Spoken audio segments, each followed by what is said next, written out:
Hey everyone, this is Gabe here, GabrielWriter.com. Today I will be interviewing Meghan Hardin.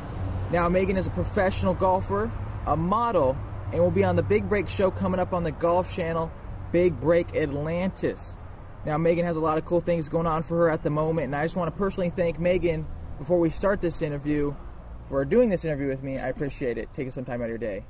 Well, of course. Gabe's one of my friends for the last year, and I would do anything for Gabe, and I love his videos. Oh, thank you. I appreciate that.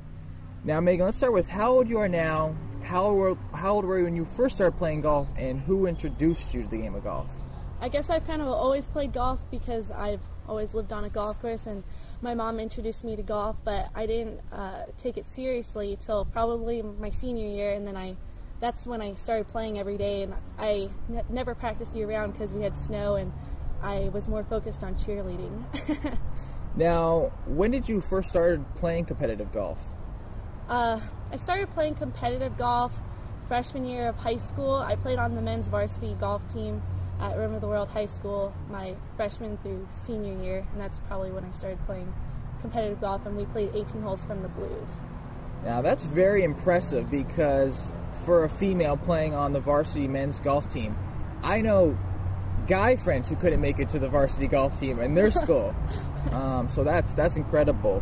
Now that you told us, what other high school sports did you play? That kind of came off a little, off rhythm there. I played varsity tennis, and then I did varsity cheerleading. I was the second freshman ever in history to make the varsity cheerleading team, and then I was a captain my senior year of the varsity squad. So your resume seems like it goes on and on. It seems like you're a doer, in my opinion. I like staying busy.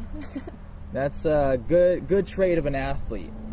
Now, you just told us a little bit about your college or high school golf, playing on the men's varsity team. Can you tell us what colleges you played for and for how many years?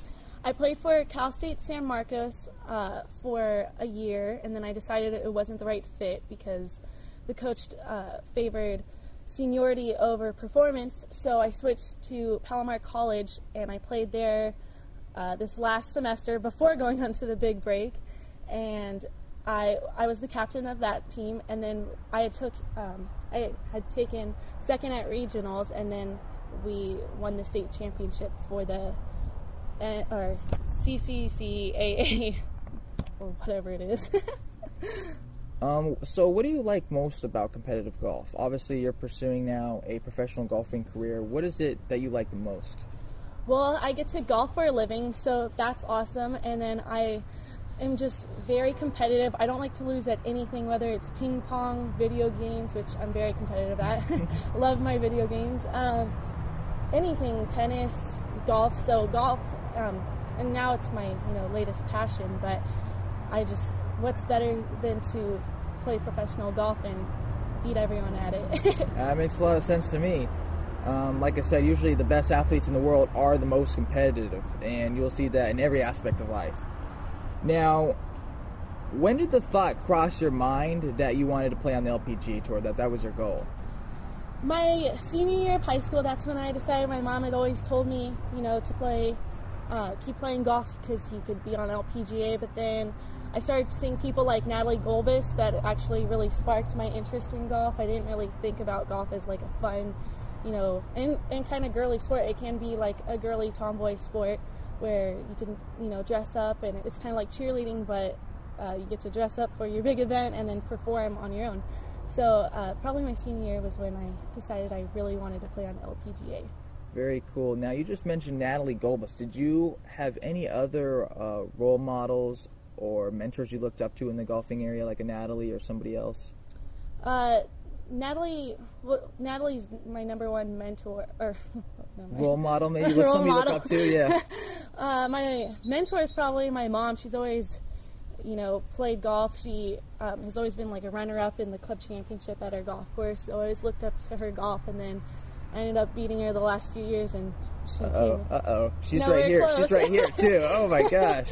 And then also, my swing coaches that I've had, Tim Miskell, he was the caddy for Brandy Burton, and he gave me swing lessons for a while I was in high school, and then now my current swing coach and caddy is my mom's boyfriend, fiance, so Wayne Carter, and so he's always been a big mentor. He played for Long Beach State and played with like Paul Guedos and got me interested into golf even more. So nice. Yeah, I mean, parents definitely have a big influence on their children. I would have to say, sadly, that a lot of parents don't encourage their kids to shoot for the stars and go, hey, go be one of the best athletes you can. So I'm going to commend your mom right now for being a good mother to encourage their daughters to do something beyond the normal. Thank you. Well, and I say, like, to everyone out there, really listen to your parents, because my mom's been telling me for years, practice, and I was like, nope. And then the spark finally came, and then that's when I decided to pursue it. My mom would like me to listen to you more often. She's been telling me to clean my room for the last 15 years of my life. Oh, my mom too. It's still messy, sadly.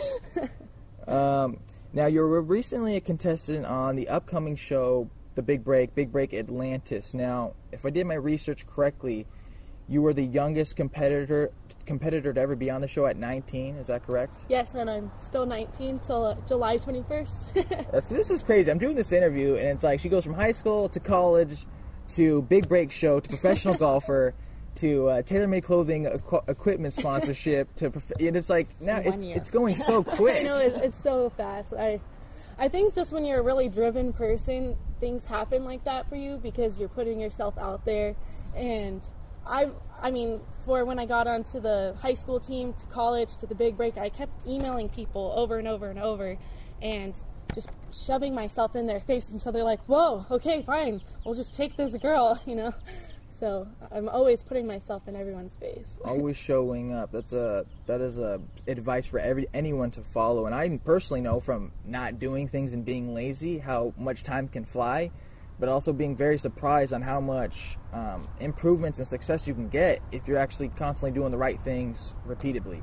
Like I said, showing up, putting your name out there. People recognize that sooner or later. Now, how did you feel when you first heard you were selected to be a contestant on The Big Break?